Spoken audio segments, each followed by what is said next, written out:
Next SCP, another one without an author's page called Shio. S-H-I-O, Shio. So, Shio, you wrote an ancient submerged burial ground. Please be short. It looks pretty short. Thank you, Shio. Also, I need to get something to drink afterwards because like this ran out in the last hydration check. Object class Keto. Oh no. Special containment procedures. This area surrounding Treador Bay is to be monitored for any. Where the fuck is this? Is it in the? It's in the U.S. It's in the U.S. It's somewhere else. Somewhere else. Somewhere else. Where it is? It is in the. Welsh is in the Holy Island. Okay. So it's not the US. It's to be monitored for any. A lot of podcasts and channels are like, well, cover every SCP, but then they stop at like 080. But here's Afro at 2670. I will definitely be in my 40s by the time I'm like finally done with all this. With the SCPs. I will probably have a girlfriend and a child, and I'll be like, honey, I gotta go. I'm this close to being done. You understand? Read the perimeter of, the subjects entering the exiting perimeter of changes in behavior. In any instance of Dash 1 observed to vacate the perimeter of SCP-2674 to be terminated upon discovery.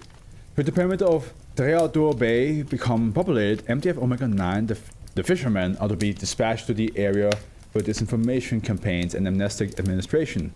Contact with Dash 1 instances is forbidden outside of controlled testing protocols.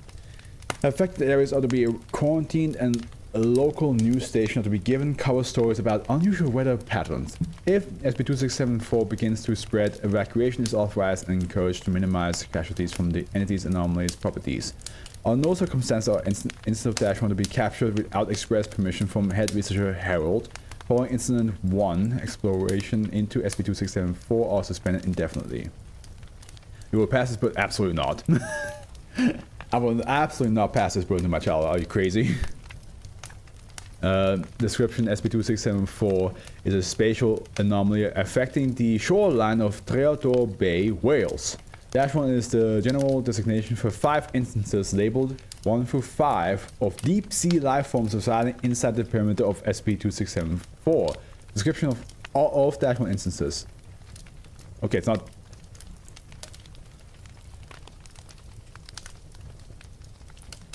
Oh, it's medium. It's medium length. It's not too long. Sorry, I just wanted to I just got scared. I was like, no, please.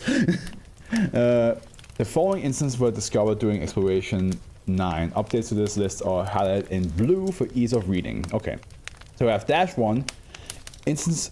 Dash 1 instance appear to be aquatic humanoids. Skin is olive green in coloration with 3 spindly appendages extending from the sides of the head. Webbing was observed in between the appendages. Gills can be seen flaring from just below the jawline. Face is compact with a pair of nasal cavities clearly visible.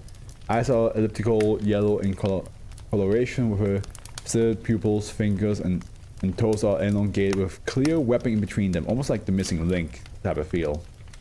Update 5th to 16th to 19.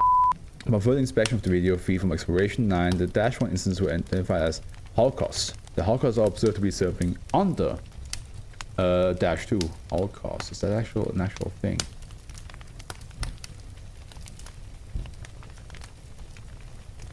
Oh, so it's a SCP specific thing, okay. So it's not an actual religion or anything like that. The Dash 2 instances appear to suffer from Harlequin syndrome. Skin is cracked with a mixture of teal and blue pigmentation.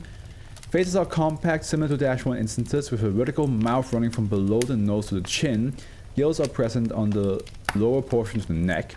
Fingers are elongated with clear webbing in between them. However, feet are replaced with a pair of spindly legs ending in a point. Eyes are covered in a film and only cavities are visible where ears should be. Harlequin syndrome. I will look up what that is, because I have heard of it, but I right now do not recall what specifically that is. Why is it in English? German, I mean. Ist eine Störung des vegetativen Nervensystems mit einseitiger Hautrötung und Schwitzen, meist nur im Gesicht. Ah.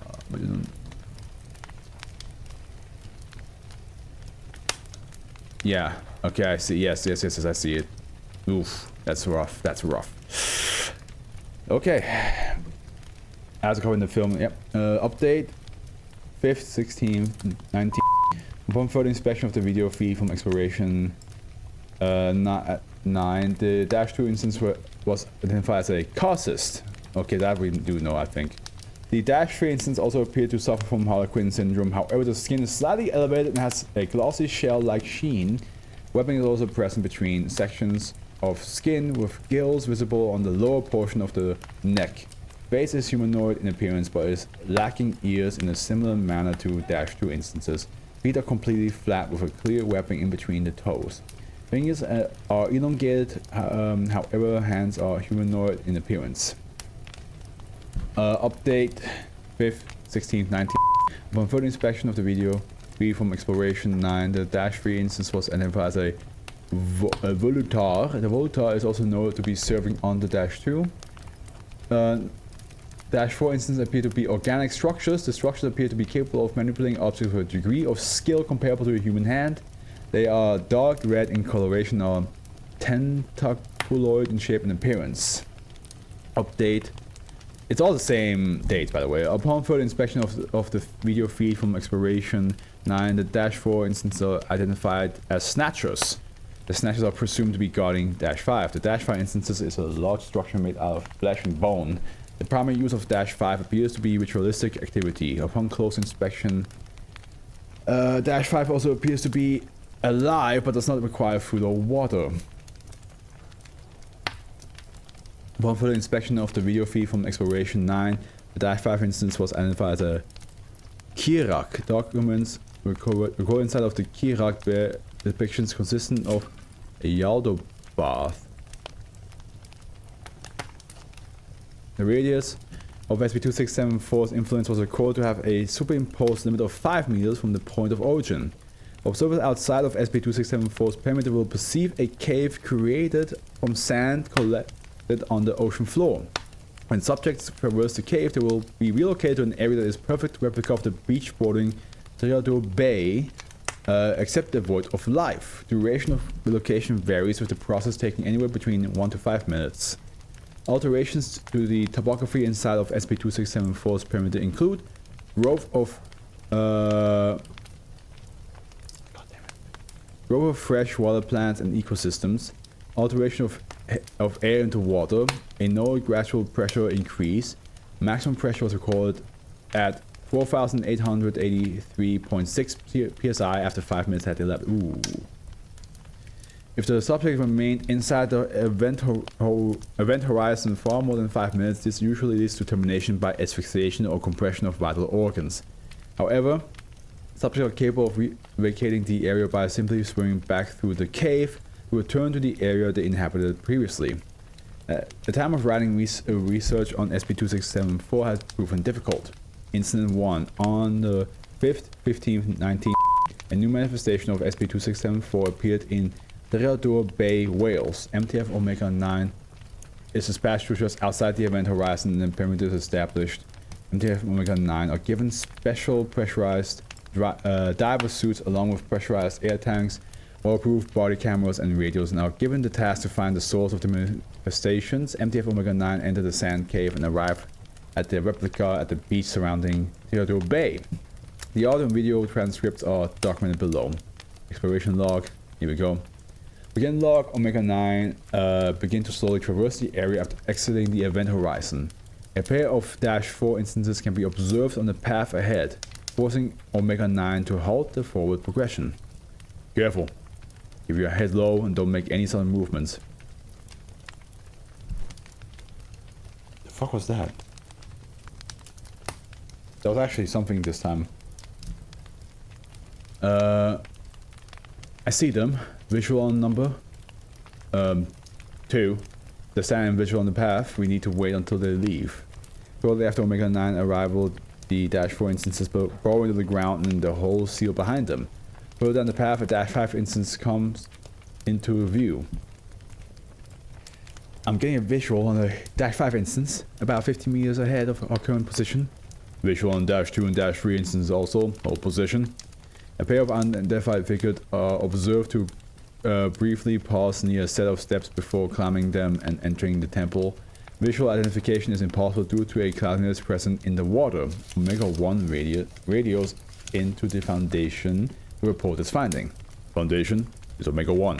We have located a Dash 5 instance which appears to currently be occupied by as of yet unidentified individuals. Permission to infiltrate? Granted. Granted. On the terms that you vacate the area should the situation become untenable. Roger that. Omega 1 out. Omega 9 continues. The approach coming to a short flight of steps carved out of bone from an unknown source. A large group of Dash 1 instances are perceived to be swimming into a hole in the south of the temple. The Dash 1 instances do not appear to notice Omega 9 as they ascend the steps and enter the temple. Visual on Dash 1 instances. Rough estimate places the number at about 100. Calling attempts would be inadvisable in our current situation. Affirmative. Water isn't as ideal target-rich environment. Let's move. Inside of the temple, paintings on the wall bear the picture of an entity undergoing varying states of creationism. Down the hall, an antechamber can be seen where a Dash 2 instance along with Dash 3 instance stand on a raised stone dais addressing the collected Dash 1 instance. Well, it mentions the other above, which is the god of toxics. Yeah, it's all like different like cults in one place. So yes. Dash 2, the time has come, oh wait, Dash 2. The time has come, my Holocaust, to perform the ritual anew. We must hasten our conversion of the surface world before enemies who attempt to halt our progress appear. Now to your antechamber. Dash 1 instance appear to pause and start holding a conversation amongst themselves. The Dash 2 instance exhibits emotional distress during this time. Go. Shoo. Away with you. Go off to do whatever you think you usually do. Turning to face Dash 3. You know how to make these creatures leave? Well, I kinda hope that you have things under control, honestly. You did say that you had experience with this kind of thing, right? I don't have any idea. This isn't my field of expertise. The Dash 3 instance shrugs, causing Dash 2 to exhale sharply. Dash 2 eventually turns to the pearl embedded on a pedestal on the dais. Dash 3 joins Dash 2 after a minute. Dash 3 joins Dash 2 after a minute. It is fine. I don't care if they know what I'm doing or not. Okay, now how do I work this thing again? Was it water rise and flood the land, the drowning all vile creatures of man? No, that doesn't sound right. I thought it was that devour all great and vast, wash away the unborn past. I could be wrong though. Maybe we need to turn the dais. I tried that. Didn't work. Must be voice activated or something. Shit. I knew I should have read the manual for this thing. Maybe one of your local subjects know. What the August? They are mindless drones. Their sole reason for existing is to do my bidding. How the fuck would they know how to operate this? It appears we have our work out for us. Are we sure those are our targets? They don't seem very threatening to me. Looks can be deceiving, too. Don't let your guard down. We need to remember that anybody can be dangerous, no matter how inept. Proceed with caution. There's a whole mythology between the Church of the Broken God. Yeah, exactly. I got to see some hints of it throughout the years. As Omega 9 starts to traverse the hallway, Omega 2 trips over a bone outcropping, causing the bone to snap. Dash 2 and Dash 3 instances becoming alert to its noise facing the hallway that Omega 9 occupy. Intruders come, my Holocaust. Rip the flesh from our interlopers. Omega 9 turn and flee from the temple, pursued by Dash 1 instances. During the commotion, the pearl becomes dislodged from the pedestal and impacts the dais, damaging itself in the process. Omega 9 manages to reach the event horizon, however, a Dash 4 instance erupts from the ground and captures Omega 4 by the legs. The Dash 4 instance disappears on the ground with Omega 4 before the other members are able to react. That's creepy. Like there's like flesh thing, just like boom, grab, and he's just pulling it back down and lock. Closing statement, the remaining members of Omega 9 managed to vacate the perimeter safely. The actual instance ceasing pursuit of Omega 9. Once they crossed the event horizon, Omega 4 was never located and was presumed to be terminated in the field. Shit. An ancient submerged burial ground. That makes sense now. That makes sense now. Well, next time you have to like check for bones. Rookie mistake, you didn't check for the bones. Alright. Be right back. I'm gonna get myself something to drink. Yeah, be right back.